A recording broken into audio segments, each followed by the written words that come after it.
A Web Rádio Fraternidade apresenta Eulália Bueno, no primeiro Congresso Espírita Virtual, evento online com a apresentação do tema Testemunho Cristão de ontem e de hoje. Sejamos cartas vivas do Cristo. Olá, querida família do Congresso Espírita de Uberlândia. Se ele estivesse sendo presencial, óbvio que estaríamos nos abraçando, vivendo emoções como essas, de ver Tim e Vanessa cantando aos pés do monte, olharmos aquela estrutura do céu e vermos por toda parte a figura de Francisco. O nosso Francisquinho iluminando as laterais do palco, iluminando os que têm a responsabilidade de falar, mas iluminando também aqueles que assumem a responsabilidade de estar ouvindo. A imagem de Francisco, obviamente, nos faz voltar a Jesus, o divino amigo. E quando nos convocam para o trabalho e nos convidam para um tema tão importante, testemunho cristão de ontem e de hoje, sejamos cartas vivas do Cristo. Não podemos deixar de citar Paulo, o apóstolo dos gentios, quando na carta aos Coríntios, na segunda carta aos Coríntios, ele estabelece o seguinte texto: porventura começamos outra vez a louvar-nos a nós mesmos? Ou necessitamos, como alguns, de cartas de recomendação para vós, ou de recomendação de vós? Vós sois a nossa carta, escrita em nossos corações, conhecida e lida por todos os homens. Porque já é manifesto que vós sois a carta do Cristo, ministrada por nós e escrita, não com tinta, mas com o Espírito de Deus vivo, não em tábuas de pedra, mas nas tábuas de carne do coração. Se nós fôssemos levantar a história da cidade de Corinto, nós iríamos perceber que, embora o trabalho majestoso de Paulo, que ali desenvolvia uma das igrejas que mais crescia, mas também lutava par e passo com uma sociedade que continuava apegada aos velhos e indisciplinados hábitos. Adoravam as deusas nos templos, a prostituição, a lascívia, o comércio que explorava, os vícios de todas as formas, porque Coríntios era um porto muito rico, que trazia e levava riquezas infinitas, mas que, infelizmente, também era conhecida pela libertinagem e pela perda das referências morais. Afrodite, a deusa do amor, tinha ao seu dispor, entre aspas, sacerdotisas que se ofereciam para uma experiência religiosa afrodisíaca, envolvendo-se com todos os que aportavam em Corinto. quando transportamos esse texto para os dias atuais, sem, no entanto, nos desprendermos do que Paulo estava dizendo, estava afirmando, porventura começamos outra vez a louvar-nos a nós mesmos? Ou necessitamos, como alguns, de cartas de recomendação para vós? Ou de recomendação de vós? Cartas vivas do Cristo. Nós temos aqui algumas reflexões a serem feitas. Vamos partir para a carta. A carta sempre é escrita por alguém. Ela transporta uma mensagem desse alguém. Mas não sabemos qual é o efeito que essa mensagem vai causar em quem a lê. Pode mesmo ser distorcida. E quando Paulo nos chama a atenção para a condição de louvar-nos a nós mesmos, é exatamente como ele começa o texto. Ele nos remete à pergunta 895 do Livro dos Espíritos, onde muito claramente a resposta desses benfeitores maiores da codificação é que o interesse pessoal é o maior obstáculo à realização do bem. Aliás, o interesse pessoal é o maior risco de nós distorcermos a mensagem que vem na carta e desrespeitarmos o seu autor. E neste texto que nos chamou muito a atenção, ainda se vai mais longe quando diz: existem tipos de cartas, cartas falsas, e neste caso, são pessoas que dizem anunciar o evangelho do Cristo, mas o distorcem à mercê desses interesses pessoais. Há também aquelas criaturas que oferecem uma carta com duplo entendimento. Uma é a da aparência. Então, eu sou uma carta viva do Cristo, só porque frequento a casa espírita, cumpro as minhas obrigações quase como um ritual das velhas religiões, sem absorver o espírito da mensagem, sem compreender o recado que essa verdadeira carta me traz. E aí eu saio da casa espírita e lá fora eu me permito, como aqueles coríntios, de ser quem eu quiser, desgovernado nas minhas intenções, nos meus impulsos, à margem do Cristo, sendo então uma carta de duas faces. Mas também existem as cartas em branco. São aquelas criaturas que vão, recolhem a mensagem e não a usam nunca, não se modificam, não interpretam essa mensagem, nem tampouco se sentem compromissadas com aquele que a escreveu, que no caso é sem dúvida alguma Jesus. Outros transformam essas cartas em cartas de vanglória, exaltam-se usando a mensagem do Cristo, como se realmente já fossem aqueles que conseguem fazer o que o Cristo nos legou, e ele nada nos deixou escrito, porque as palavras o vento leva, então ele nos deixou os exemplos.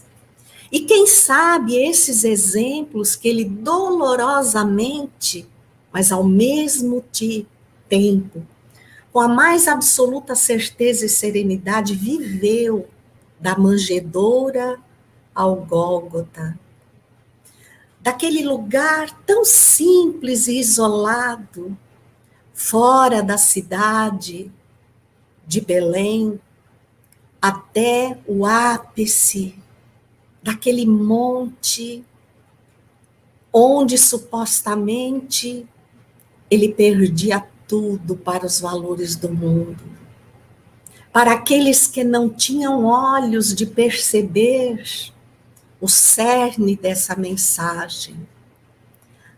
Ali estavam os que gritavam aplaudindo o que Roma acabava de cometer, o maior delito de toda a história da humanidade. Mas à distância, corações verdadeiramente cristãos, como podemos ressaltar neste momento, Lívia, a esposa do eminente senador romano Públio Lentulus, da descendência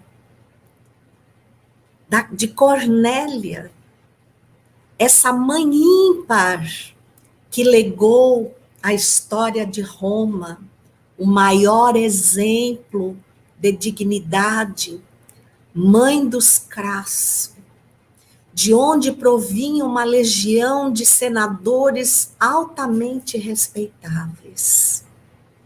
Mas ele era apegado à letra que mata. Lívia não.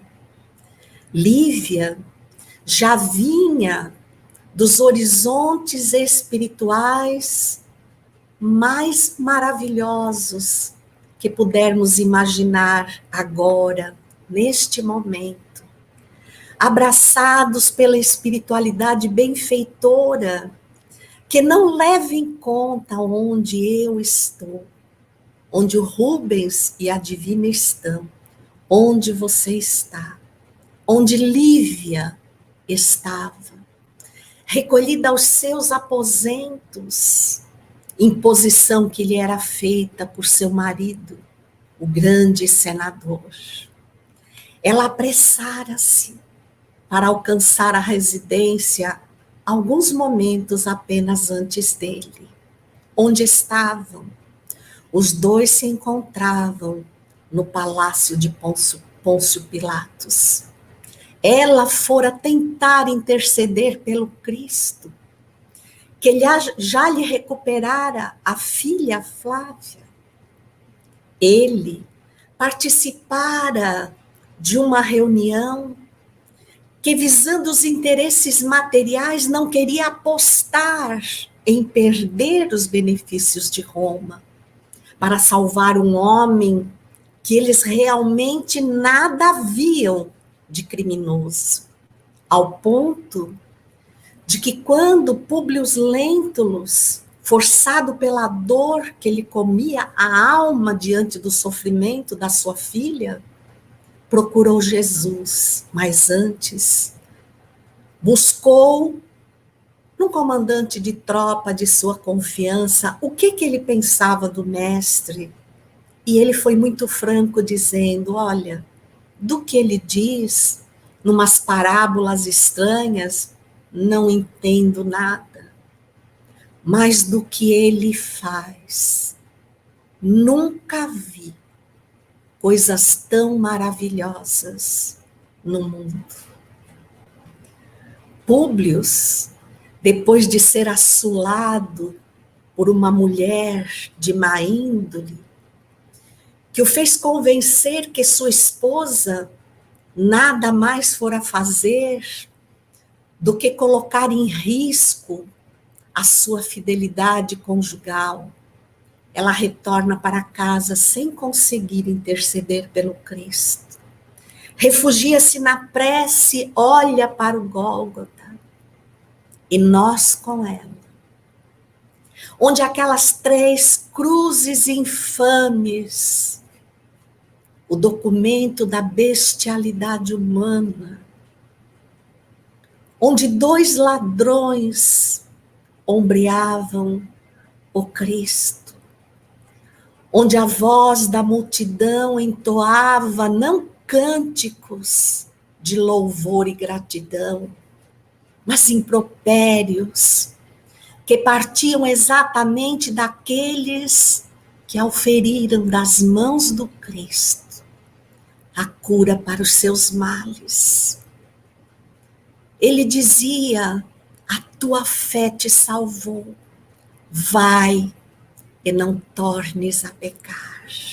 Vai, usa do exemplo que te pudemos oferecer e ser uma criatura melhor. Lívia, com o rosto banhado pelas lágrimas, assistia à crucificação. Mas o que ela via,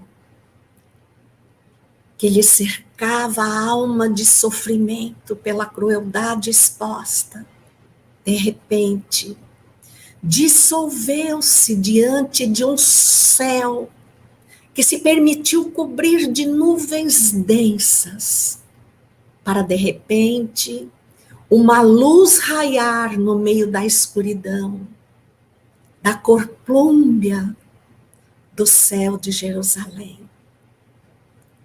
É uma luz que não poderia ser definida. Se estendia envolvendo Cristo, por onde espíritos luminosos, em nome do Pai, desciam à incredulidade humana para receber aquele que ofereceu-se para ser o condutor, o governador da terra, conclamando-nos a seguirmos-lhes o exemplo, tal qual, como Paulo colocou em Coríntios 2, ou na segunda carta aos Coríntios, no capítulo 3, versículo 2, ide como cartas vivas do Cristo. Lívia, tomada, envolvida por aquelas presenças espirituais, viu que seu espírito alçava-se a uma ambiência que era incompatível com o que a terra, aqueles apegados à matéria, aos valores temporais, não conseguiam enxergar. O Cristo desprendido em luz enchia a atmosfera e ouvia-se as suas últimas palavras: Pai, perdoai-os, eles não sabem o que fazem. Para poucos minutos após esse envolvimento, a porta do seu aposento ser escancarada rudemente pelo seu esposo, completamente contaminado pela calúnia dolorosa que atacava a pureza daquele espírito que ele era esposa. E a partir daquele instante, Lívia ser rejeitada, ser repudiada na sua condição de mãe, de esposa respeitada, por 25 anos, sem nunca levantar uma palavra de ofensa, de condenação, proibida que estava pelo seu esposo que tanto amava, aquele mesmo que no início do livro há 2000 anos era tomado noites a fios por verdadeiros pesadelos que o faziam levantar-se no meio da noite álgido de suor, tentando afastar de si aquelas imagens profundamente dolorosas, quando à frente de um senado ele se via incriminado pelas crueldades que fazia. Ouvia o seu nome ser exposto à multidão afoita e cruel. Públio Cornélio Lentulus Sura era o bisavô de Públio Lentulus. Ele tinha o retrato dele na sua grande biblioteca. Era tido como um traidor da República. Depois disso, o sonho avançava para um lugar que ele nunca vira. E desta vez, juízes amorosos não lhe ditavam penas, mas ditavam-lhe regras de recuperação. Ele reconhecia numa mulher de beleza incomparável a sua esposa da atualidade. Ela lhe dava as mãos e sorria, dizendo que não o deixaria um só instante. Mas nem esse sonho, nem a cristandade de Lívia, nem os 25 anos foram suficientes para que ele se transformasse numa carta viva do Evangelho do Cristo. Ele precisou resgatar da arena romana o colar que dera a Lívia no dia de suas bodas, onde não podia negar a esfinge que colocara de si próprio e que ela venerava no mais puro amor, até o último instante em que a fera arrebatou-a da vida física e que ela seguiu cantando, iluminada por uma corte divina que acompanhava a todos os que sofreram o martírio e seguiam cantando a glória que Jesus semeara na terra. Ele precisou compreender na dor mais profunda qual era a significação do Cristo e de cada um que o conhecia. Hoje, seguindo o Espiritismo de alma e coração, nós deveríamos ser cartas vivas do Cristo. Porque não temos apenas as parábolas, que, como dizia aquele guarda a Públio, eram feitas de palavras ininteligíveis. Nós temos a codificação em palavras tão claras, tão preciosas, tão desconhecida por nós, e por isso temos ido ao cume do desespero. Temos feito perguntas e nos sentido à margem de poder realizar a tarefa cristã do Espiritismo, que aqueles seguidores do Cristo, primeiro século, não tinham onde se refugiar. Os seus templos eram as catacumbas, as vielas escuras onde estorcegava a dor e a miséria. Maria de Magdala passou a ser uma carta viva do Cristo, quando refugiou-se para ser a mãe dos leprosos, no vale imundo que ficava fora das muralhas de Jerusalém. Saulo, o grande doutor da lei, ele só foi ser carta viva do Cristo quando, despojado da toga que representava os interesses romanos, ele abrigou-se num oásis com Prisca e Áquila por 3 anos consecutivos. O corpo queimado do sol latente, as mãos cortadas e ressecadas pela tecelagem, pois ele alimentava-se do fruto do seu trabalho, e enquanto tecia os fios da terra, também tecia os fios luminosos da alma, para servir Jesus por tantos lugares, atravessando tantas distâncias, que hoje, com todo o transporte que temos, poucos de nós o faríamos. Ainda mais para sermos como ele naquele tempo.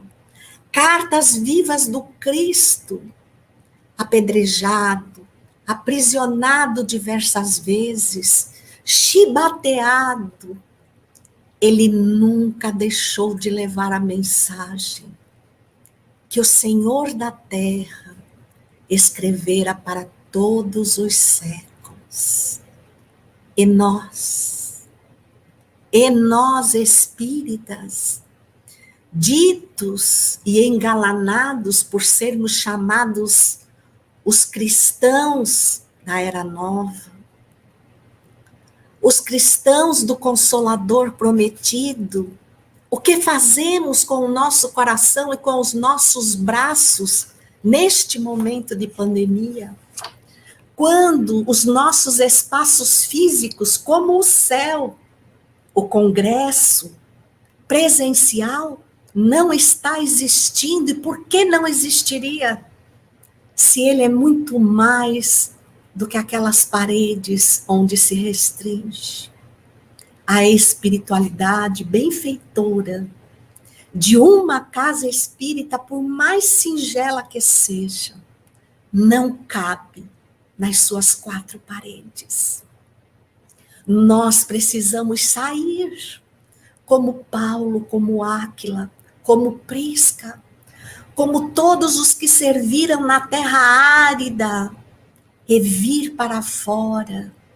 Porque aqui a rua, a partir da casa onde vivemos, dos espíritos com quem estamos vinculados amorosamente pelo Cristo, porque podem acreditar, ainda aqueles que nos oferecem as melhores condições de evoluirmos, e que intitulamos família, que vinha sendo relegada a patamares inferiores, porque os nossos interesses pessoais lá fora falavam mais alto, em nome de uma garantia que nunca temos, porque ninguém tem o dia de amanhã garantido, nem na terra, porque os homens, movendo os seus interesses pessoais, nos descartam de um momento para o outro, e nem no céu, se não despertarmos para sermos exemplo, ou melhor entendendo, exemplificarmos com todo devotamento, mesmo que isso faça cair sobre nós os piores sacrifícios, tudo que vimos aprendendo dentro da casa espírita, principalmente nas vozes que vencem os túmulos e vêm nos relatar os seus sofrimentos. Muitos deles, depois de vencer no mundo material, não se reconhecem, nem sabem o que lhes aconteceu a tudo que angariaram, porque não se sentem vivos em espírito, como tantas vezes Jesus nos convocou. Vai e não repitas o mesmo erro. Vai e não tornes a pecar. Ora, com isso ele nos dizia que o sofrimento que arrastávamos conosco era o resultado de ofender as leis de Deus, porque pecado não tem essa interpretação que nós imaginamos. Pecado é errar o alvo, é não seguir no caminho que nós sabemos que precisamos seguir. E movidos por situações, às vezes, extremamente momentâneas, nós passamos a sofrer consequências dolorosas que poderiam, sim, ser evitadas. Nós não podemos sair daqui sem ler a carta viva do Cristo no Evangelho segundo o Espiritismo, no capítulo 20, os trabalhadores da última hora, no seu item 4, missão dos espíritas. É chegada a hora em que deveis sacrificar à propagação do Evangelho os vossos hábitos. Percebam, os nossos velhos hábitos são as causas das dores que estamos passando agora. Não tenhamos dúvida. Vai e não tornes a pecar, muda a tua atitude. Os vossos trabalhos, as vossas ocupações fúteis, ide e pregai. E nós voltamos a Francisco, que no final da sua vida, na Idade Média, quando ele percebe que está prestes a deixar o corpo físico, ele reúne os seus seguidores ante todas as dificuldades que o grupo, como é comum aos espíritos imperfeitos, digladiar, confrontar-se, querer definir quem é o melhor. Nós que caminhamos para a regeneração, precisamos aprender a lei maior da era da regeneração, cooperação.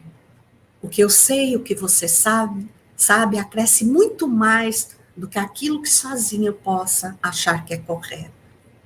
E ele disse, ide e pregai. Deixai de confusões, era isso. Saí, mas ele arremata. E só em último caso, usem as palavras. Ide e pregai. Sem palavras, sim. Com o exemplo. Com a resistência moral. E nós, os cristãos da nova era, somos chamados ao quê? Não é a arena lá fora que pode nos atacar, pelas feras que dominam, mas é a arena das feras que pelos velhos hábitos nós ainda guardamos dentro de nós. No capítulo 17 do mesmo Evangelho, o verdadeiro espírita diz que reconhece-se o verdadeiro espírita pelo esforço que faz no limite das suas forças para domar as más inclinações. Será que isso é possível? É isso que estão pedindo de nós agora? Sim. Agora é para pegarmos tudo que ouvimos dos espíritos nas reuniões mediúnicas, quando ainda acreditávamos que éramos espíritos escolhidos e privilegiados, que o que sabíamos era tão ímpar, que como os místicos das eras antigas, tínhamos que cultivar em locais restritos, quando a palavra do Cristo e os seus exemplos é para toda a terra. Se nós não compreendermos isso, nós permaneceremos doentes, e os espíritos vinham fazer o quê? Vinham declinar os seus exemplos, mas acima de tudo comprovar o resultado daquilo que fizeram, como quem nos advertia, tal qual está no livro Reuniões Mediúnicas do projeto Manuel Filomeno de Miranda, excelente projeto para a condução da mediunidade. Quando em 1982, Divaldo Franco, abordado por uma equipe de reportagem, que queria saber sobre o espiritismo, sobre os espíritos, lógico, uma reportagem espírita, sobre a condução dos médiuns, ele desata dizendo, tenho pena daqueles médiuns que dizem que vão às reuniões mediúnicas salvar os espíritos sofredores. O que salva é o exemplo, porque o exemplo arrebata. E naquele momento, o exemplo está vindo deles para nós, dizendo: tu que estás aí, presta bem atenção ao que eu fiz quando eu também estive aí, ao que eu te relato. E agora avalia, não apenas com o que te digo, mas o que a equipe mediúnica sente do sofrimento que eu estou colhendo pelas atitudes que fiz lá atrás. E nós saímos de lá altivos, como quem considera que hoje transformou X espíritos apenas por uma pequena palavra, sendo que ao sair de lá, voltamos aos nossos velhos hábitos, aqueles que precisamos deixar, que está aqui narrado pelo Espírito Erasto, que segundo as análises que se faz, foi um seguidor de Paulo, foi um dos seus discípulos prestimosos. Deixai os velhos hábitos. Mas com essa pressão que o mundo nos impõe, como deixar os velhos hábitos? Se eu não me lembro quem fui, o que fiz, e ainda tenho que conviver com os supostos inimigos, suportar-lhes a crueldade que veio de onde? Da revolta dos atos passados que tivemos com eles. E que agora eles são testemunhas daquilo que viemos a fazer, convencendo-os de que somos melhores, não com as nossas palavras rebuscadas, mas com as nossas atitudes renovadas, com a coerência, com a perseverança, que cada página da codificação nos esclarece, porque ela não impõe normas, ela traz esclarecimentos, ela nos aponta porque estamos neste exato momento, neste caminho. O que viemos fazer? Se queremos ou não, é outra coisa. Mas que foi para o que viemos, a isso foi. Porque tudo é fruto de um planejamento reencarnatório que antecede e muito a nossa vinda à Terra. A coletânea A Vida no Mundo Espiritual de André Luiz afirma em cada dos seus 13 livros que tudo se encaixa perfeitamente como no mais rico quebra-cabeça, que nós ainda, pelo visto, não aprendemos a montar. Kardec pergunta aos luminares da codificação: é possível ao homem reencarnado dominar as suas más inclinações? E a resposta: ó, sim, e às vezes com pouco esforço. Ah, como não vemos esforço suficiente, como vos deixais arrastar pelos velhos hábitos. Porque desabituar é aprender a fazer diferente. Exige raciocínio, esforço, mas não interesse pessoal. Não interesse imediato, porque senão continuaremos sendo levados pela correnteza do mundo, que neste instante atinge o ápice, o preto no branco. Tudo ressalta aos nossos olhos para não nos deixar mais dúvida. O bem e o mal gritam para que nós não tenhamos receio de escolher claramente aquilo que queremos. Mas o que vemos fazendo? Vimos observando a vida do outro e cuidando tão pouco da nossa. Estamos, sim, talvez no momento mais doloroso, para não dizer que vamos descer ainda um pouco mais. Porque com tanto que a pandemia nos trouxe de aprendizado, o que vemos na realidade? O esquecimento de tudo que vem sendo marcado na carne. Porque como espíritos imperfeitos, habitantes de um mundo de expiação e provas, Infelizmente, ainda sofremos a influência da matéria em maior grau. Então, nos convence muito mais uma dor que atinge o físico, como a incomparável que passamos agora, do que o aprendizado espiritual, que muitas vezes ficamos com ele sem saber como aplicá-lo no mundo em desatino, ao qual estamos atrelados por afinidades morais. Se nós voltássemos ao primeiro século da cristandade, aos momentos que seguiram-se depois da crucificação, se mudássemos os olhos dos de Lívia para Maria de Nazaré, a ímpar mãe da humanidade, da sua casinha humilde em Éfeso, para onde João a conduzira como mãe, onde ele conduzia a igreja de Éfeso e ela a caridade resplandecente do seu filho. O sol nascia depois dela levantar-se do leito. A idade foi tomando conta do seu corpo, mas o seu espírito grandioso não cabia mais na carne. Até que no entardecer, um último peregrino bateu-lhe à porta, conhecida como a porta da Mãe Santíssima.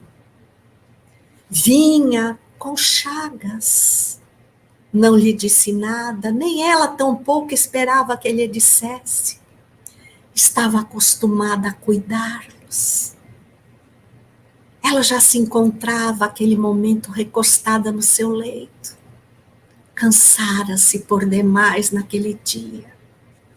Mas o peregrino abeirou-se dela.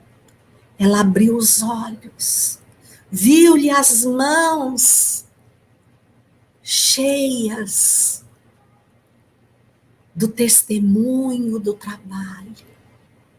Mas uma cicatriz logo acima dos pulsos fez com que ela pulasse da cama, olhasse os pés e o peito identificasse a marca da lança que seu filho recebera abrindo-lhe o tórax no momento clímax da crucificação. Tentou ajoelhar-se aos seus pés, ele não permitiu.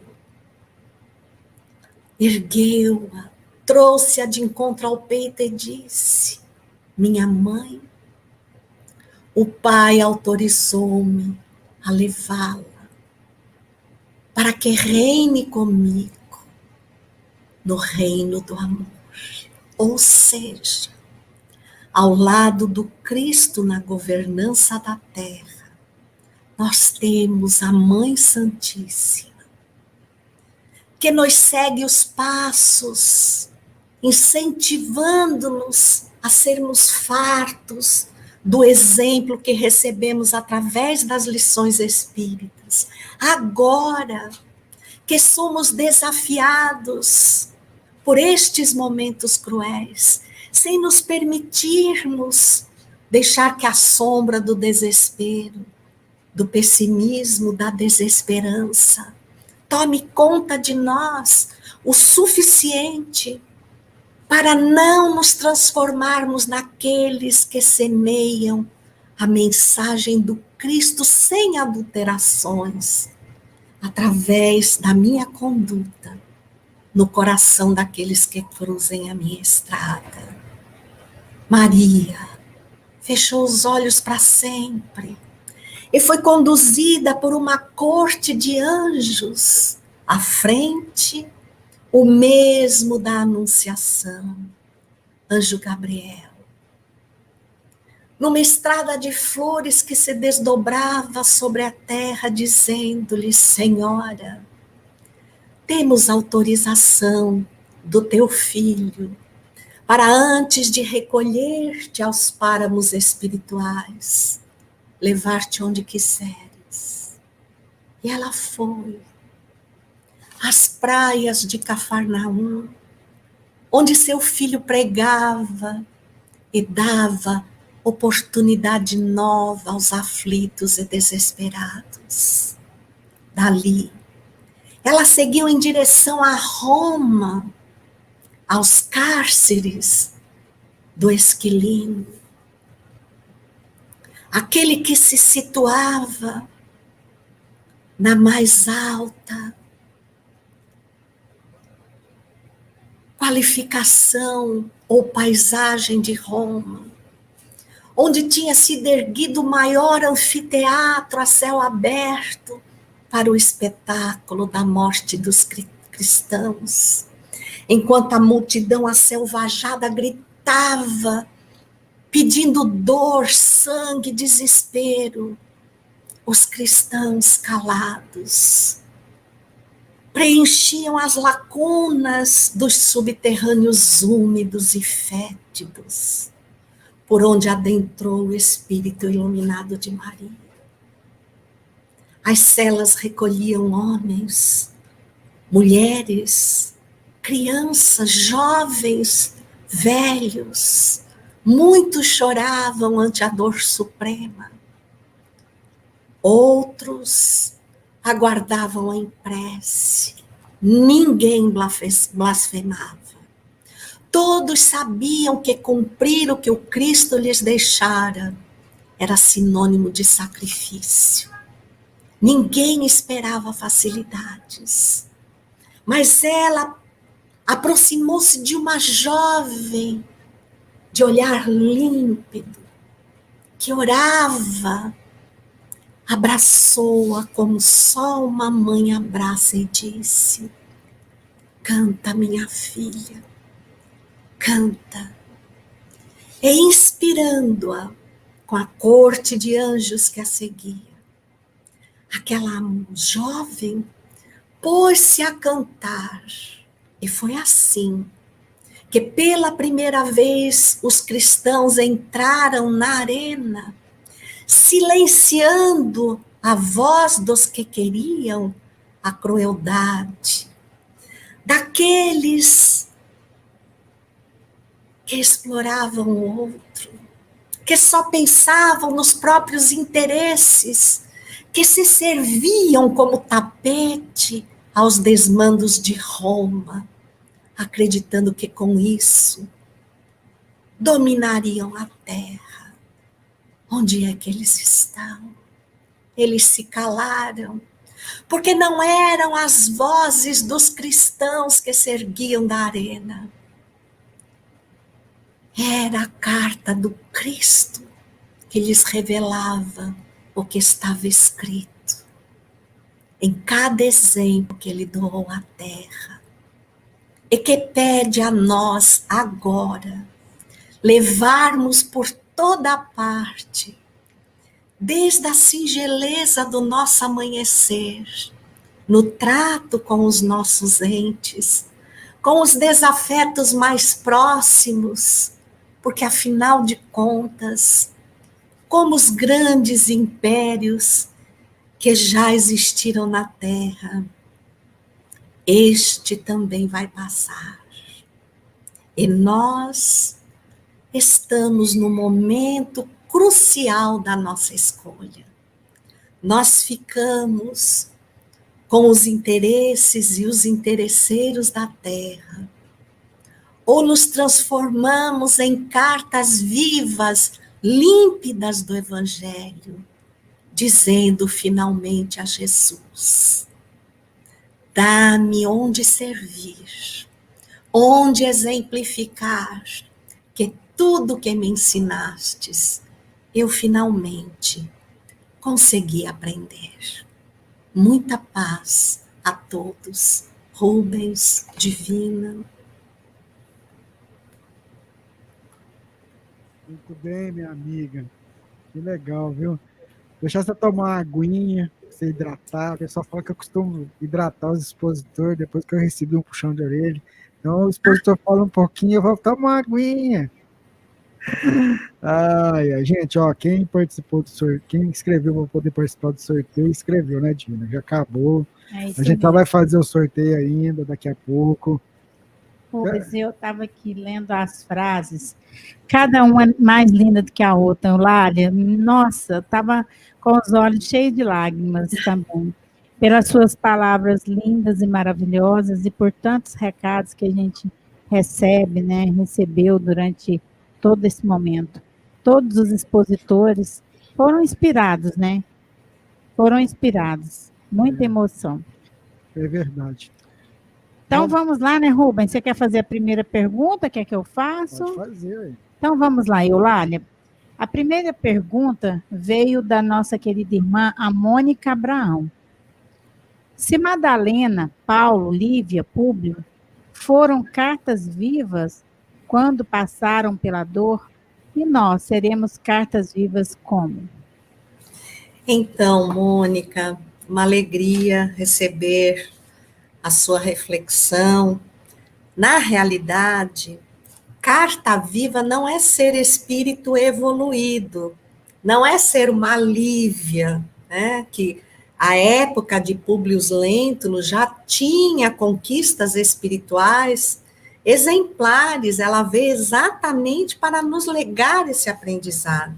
Sermos cartas vivas é sermos firmes na nossa conduta moral, porque hoje em dia, rejeitar a corrupção é ser anormal na Terra. Então, quando eu me reduzo a ser um cristão, eu também escolho muitas vezes a dificuldade da Terra, né? Não coadunar com certas inclinações que nós sabemos que são erradas, mas estão se tornando normais. Nós vivemos Coríntios da época de Paulo. Se vocês pegarem cartas aos Coríntios, tanto a 1 quanto a 2 de Paulo, vocês vão ver que 90% ele vinha combatendo aqueles que diziam que eram cristãos, mas continuavam servindo a terra, os interesses imediatos, indo contra os exemplos morais do Cristo.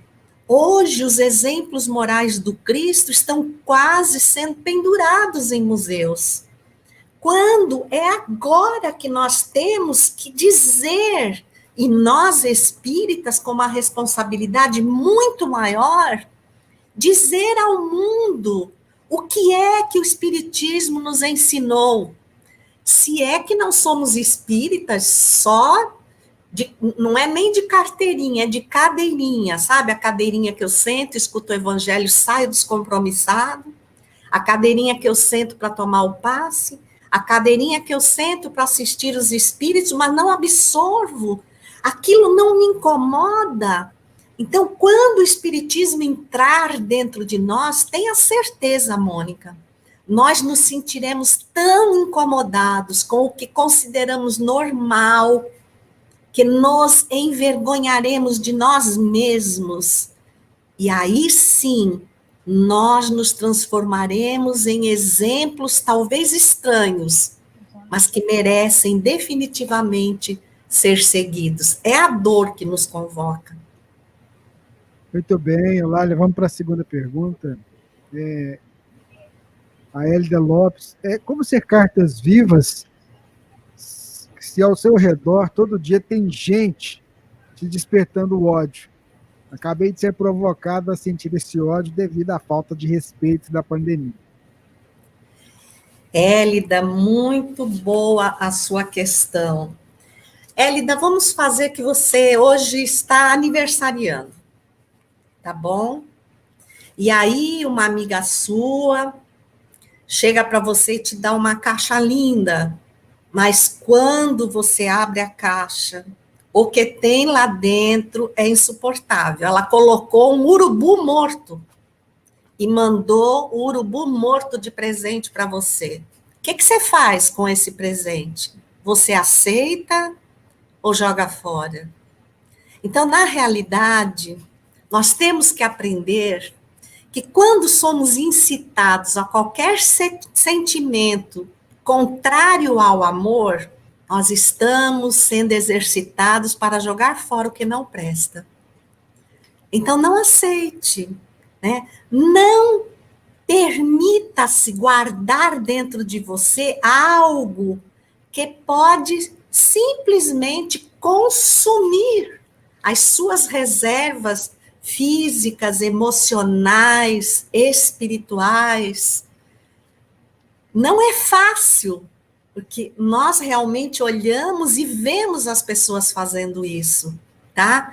Por isso, não vamos amanhecer amanhã num dia de regeneração. Primeiro, temos que aprender a pôr máscara. E de outra feita, temos que aprender a tirar máscaras.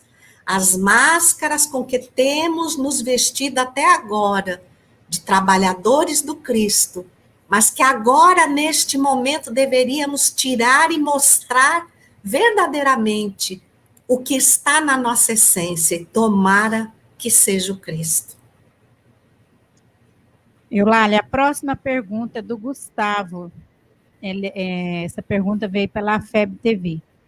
Olha só, supondo que Jesus não tivesse existido, apesar de sua figura, a ética atribuída a ele se sustentaria? Gustavo de Tumbiara. Olá, Gustavo, cidade de Tumbiara, onde nós temos uma família tão querida. Eu te faço uma pergunta.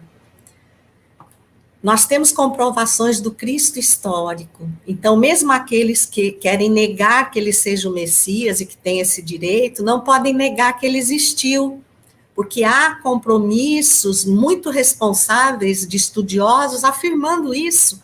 Tanto que nas ondas de negação de Deus, até teólogos negaram Deus, mas não negaram o Cristo porque estava lá a comprovação. E eu te pergunto, a ética do Cristo, você acha que ela está sobrevivendo?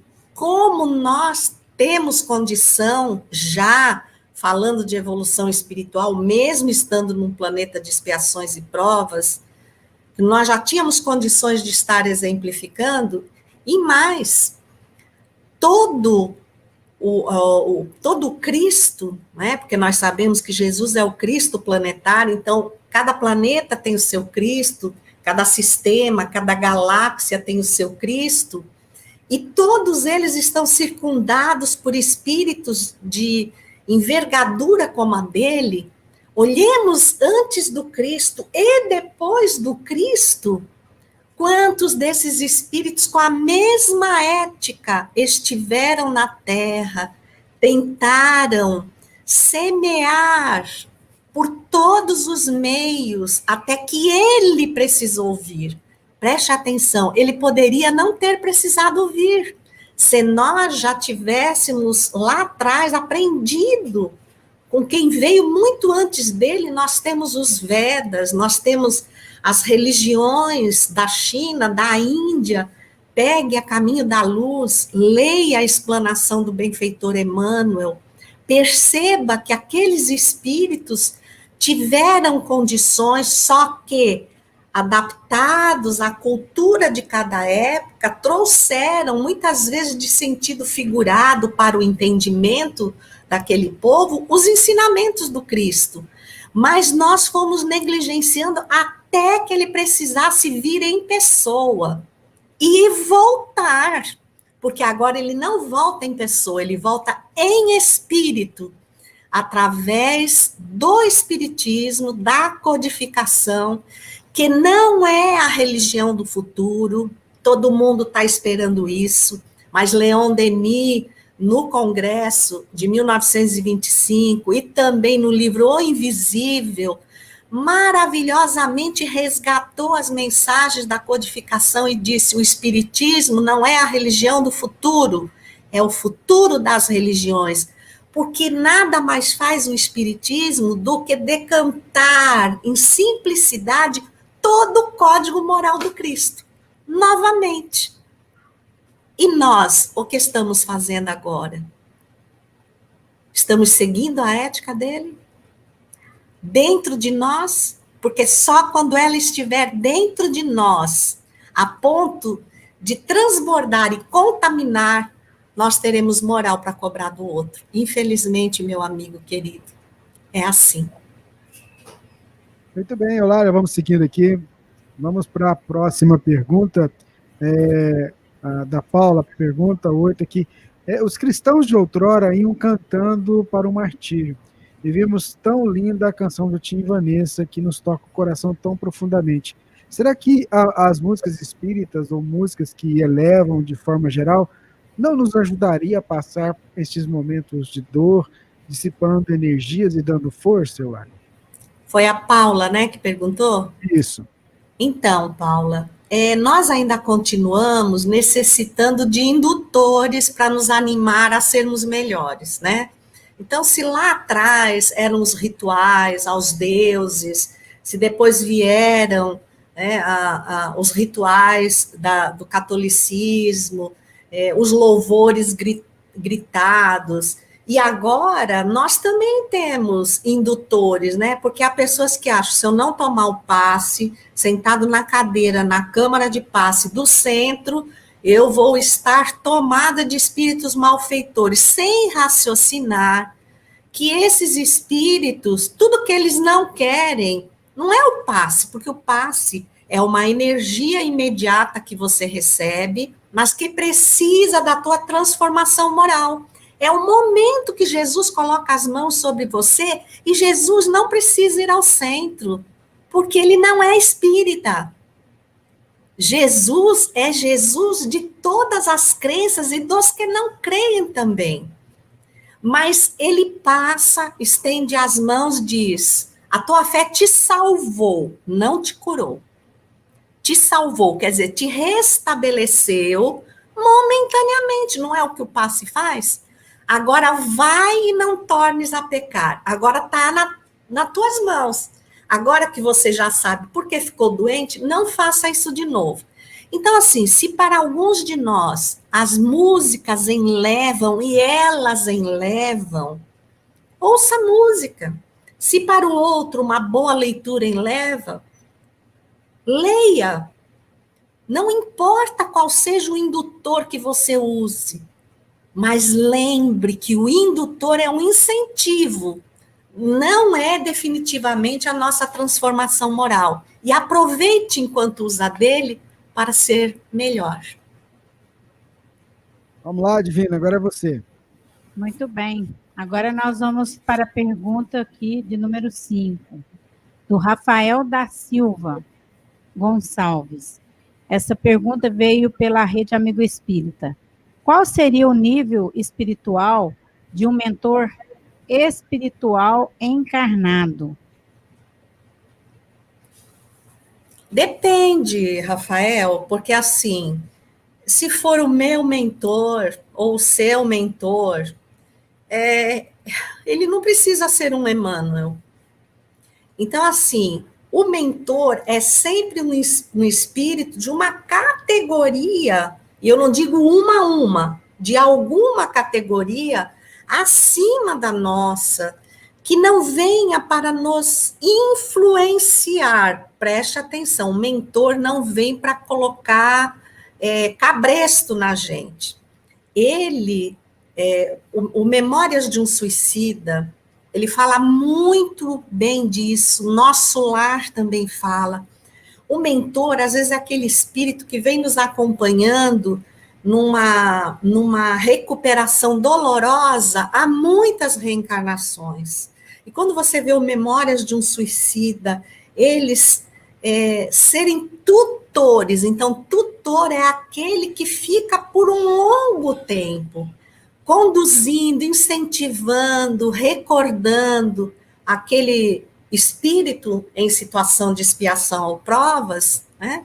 Agora, um mentor de um Divaldo, de um Chico Xavier, nossa, um mentor de uma Madre Teresa de Calcutá, o mentor da Terra é Jesus. Então ele tem que ter a condição capaz de dirigir o trabalho que lhe compete. Quem é Jesus?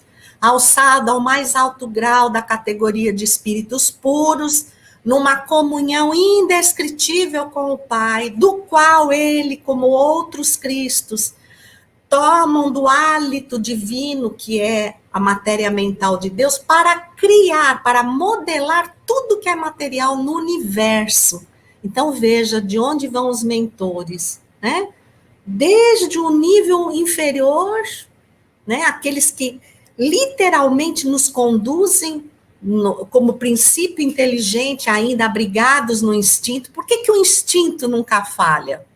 Porque há um benfeitor conduzindo aquele princípio, tentando fazê-lo marcar na sua experiência o que é o instinto que vai lhe dar o valor da vida, o valor da evolução, para depois, na conquista da inteligência, com tudo que ele aprendeu, ele alçar o voo moral, que é o que ainda nos falta.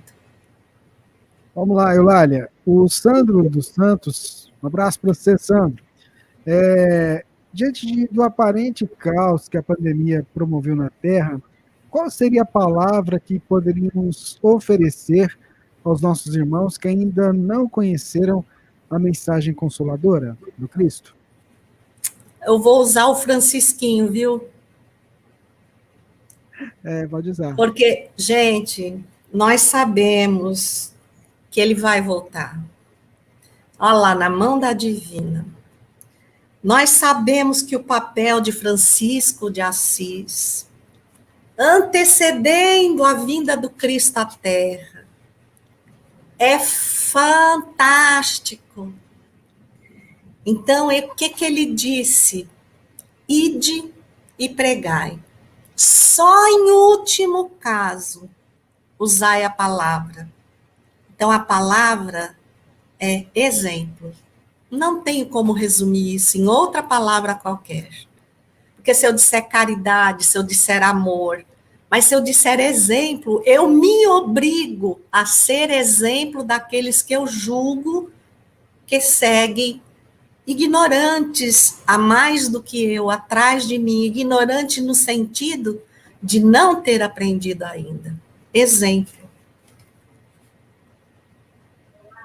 Muitas perguntas, viu, minha amiga? Muitas mesmo. Antes de você fazer uma pergunta para a Eulália, eu tenho um registro aqui que veio lá dos nossos amigos que estão acompanhando a gente lá na FEB TV. E o Illinois Anjo Azul diz assim, ó: quero que ela, Eulália Bueno, saiba que eu estou em êxtase com suas palavras. Está maravilhoso esse céu. E no próximo estaremos juntos, todos com fé em Deus. Não perdi nenhuma palestra. Então está o registro do nosso irmão. Como é que é o nome, Rubens, que eu não ouvi? Illinois.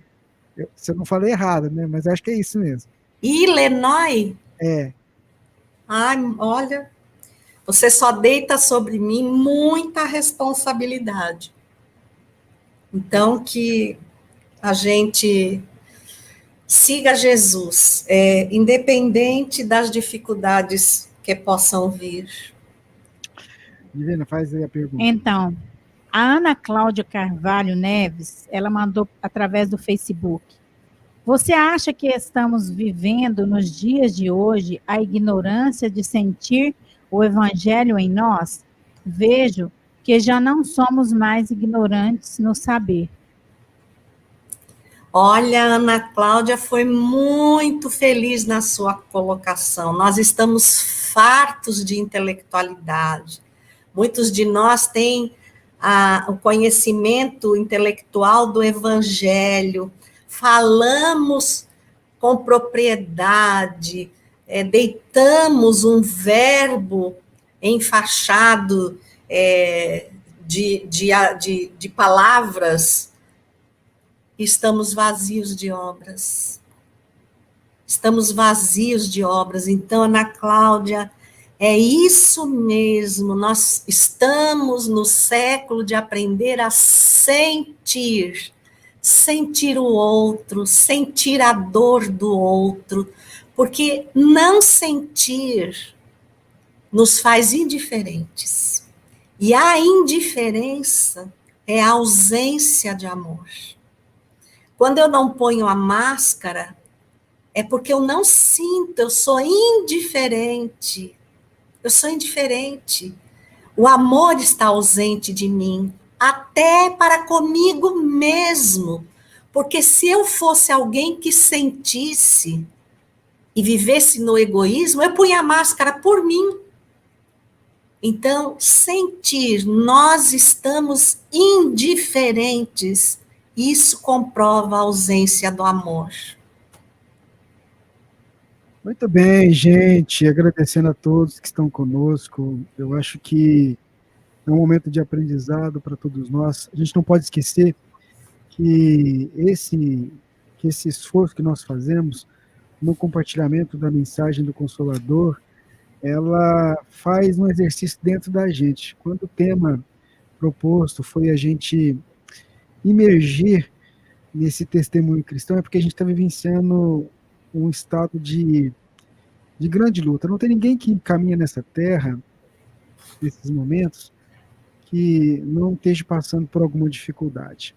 E a gente tem aqui, Eulália, nesse momento que nós estamos transmitindo esse evento, por exemplo, e pessoas que são espíritas, pessoas que não são espíritas, pessoas que não têm religião nenhuma, e a gente tem isso aqui conosco, pessoas que são simpatizantes, pessoas que são de outras escolas religiosas, e cada um apresenta uma colocação assim, que às vezes ela está dentro dela.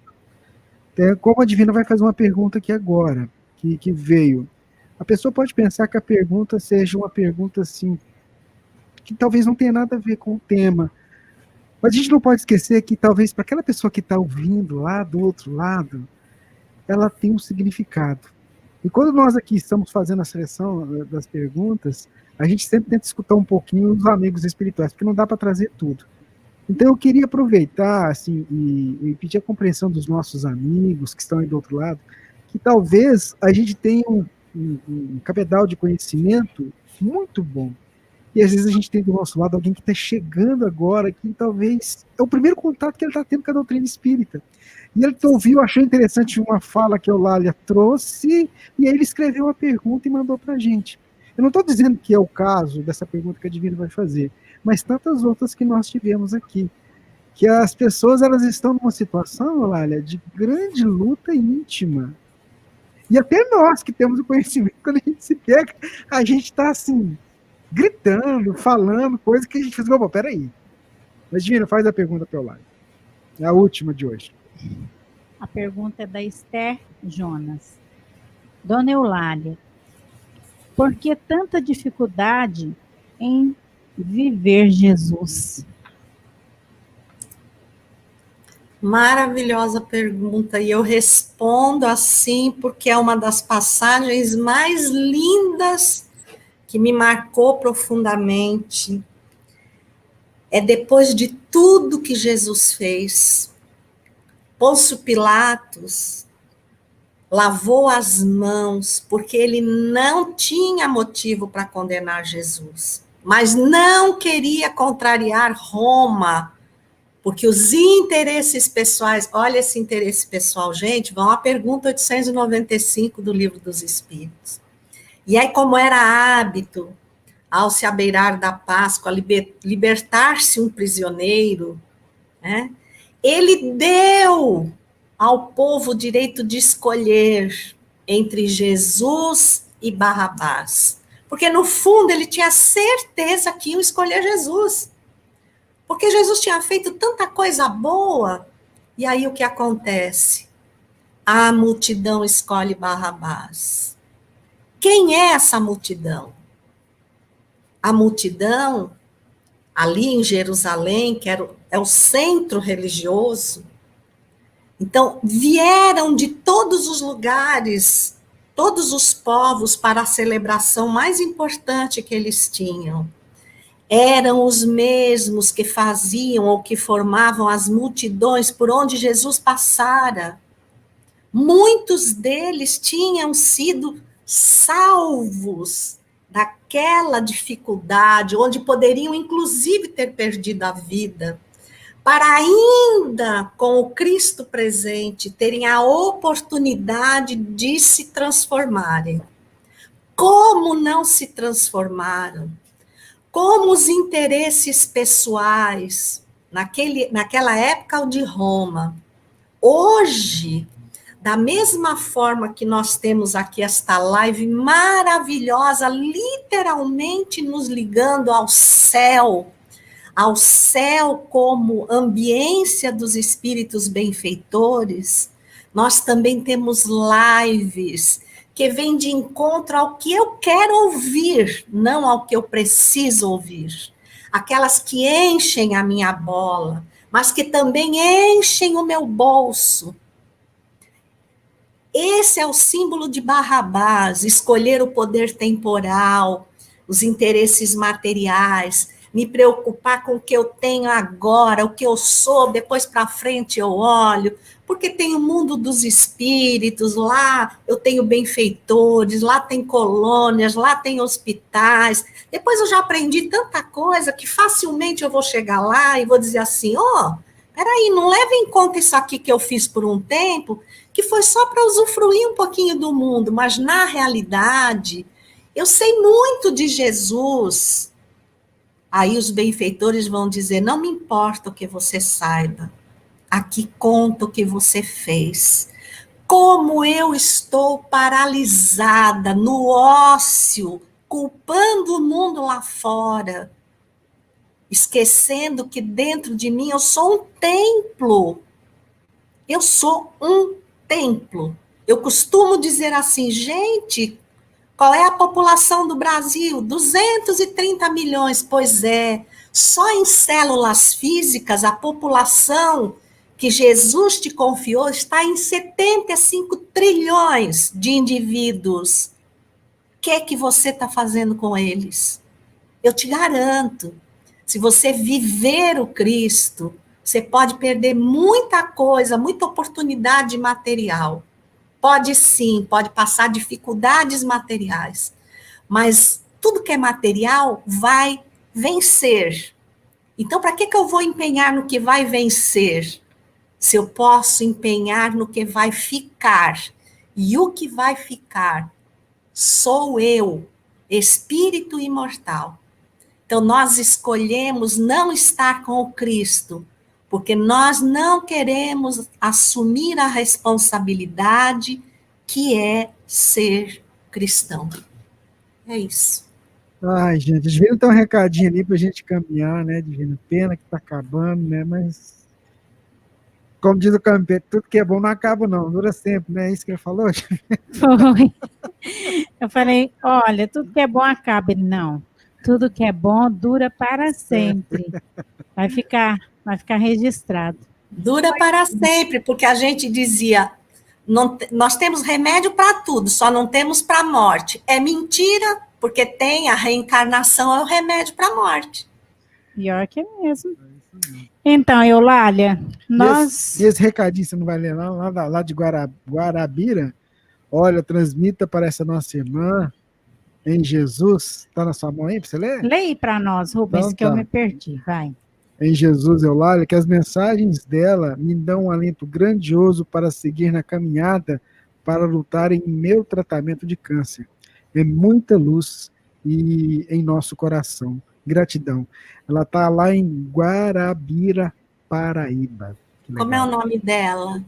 Maria Costa. Maria Costa. Você é minha irmã, inclusive, de doença. Então, se eu venci, você também vai vencer. E eu estou contigo. É um testemunho difícil? É, mas também é um momento que Jesus fica mais perto de nós. Então, aproveita essa companhia. Tá certo. Você vai já se preparando, então, para você fazer aquele fechamento que a gente tem feito com todos os expositores, que é sintetizar em poucas palavras o tema abordado. Enquanto você pensa rapidinho, deixa eu ver aqui, o nosso amigo Simão Pedro está chegando, deixa eu só dar um oi para ele, né, Divina? Isso mesmo. Olá, Eulália. Oi, Simão. Tudo bem? Tranquilo? Estou aqui acompanhando, assistindo aqui, Eulália, na primeira fila. Simão, a gente faz isso aqui, porque como a gente está ao vivo, é para testar o áudio e o vídeo. Tranquilo. Estão me ouvindo bem, né? Isso mesmo, a ideia é essa mesmo. Então daqui a pouco a gente chama, obrigado, viu, meu amigo? Eulália, É com você, então, minha amiga. Eu acho que eu vou pegar carona na brincadeira que o Simão fez de estar sentado na primeira fila e vou trazer o quadro do filho pródigo. Quando nós estamos olhando o quadro, quando nós sabemos que aquele filho que desajuizadamente gastou tudo que o pai lhe dera, que experimentou sofrimentos inenarráveis, que ele não precisava passar para aprender tudo que agora finalmente iria aprender. Todas as vezes que eu olho aquele quadro, que eu me emociono de saber que aquele pai é Deus, eu só consigo pensar numa coisa: o próximo da fila tem que ser eu. Voltar para o Pai, no exemplo daquilo que Cristo nos deixou, testemunhando o melhor de nós. Muita paz a todos. Gratidão, né, Divino? Muita gratidão, Eulália. Você sabe do nosso carinho com você. É mútuo. Ai, como é bom, né? A gente não pôde estar presente juntos, nos abraçando, mas estamos aqui juntos nesse céu virtual, que, como você disse, né, não tem muita diferença. É como se estivéssemos todos juntos num grande salão. Exatamente. Não é isso? E você que já esteve aqui nesse salãozinho, Manjedora. nessa manjedora, como você falou, né? E é. Ela é maior do que aquele salão do Congresso. Nossa. Vocês é que não sabem disso. Graças a Deus que não quer nem saber, viu? Porque senão, vou te falar uma coisa, a gente fica até com medo. Viu que não precisa saber para servir ao Cristo? É só querer. E eu acho que é bem isso mesmo que você falou, sabe? Não precisa de muito, basta ter realmente essa vontade de servir. Eulália, a nossa gratidão a você, viu? Deus lhe pague, como diz o Simão que está aqui com a gente. Com Deus, Eulália. Gente. Deus te abençoe. Esteja sempre em contato com o bem. No site e no aplicativo da Web Rádio Fraternidade, você encontra orações diárias, palestras e estudos que te sintonizarão com os ensinos do Cristo. Para acessá-los, basta entrar no site www.radiofraternidade.com.br ou baixar o aplicativo da Rádio Fraternidade. Neles, você pode ouvir a rádio em tempo real ou acessar o nosso acervo, Web Rádio Fraternidade, a emissora do bem na internet.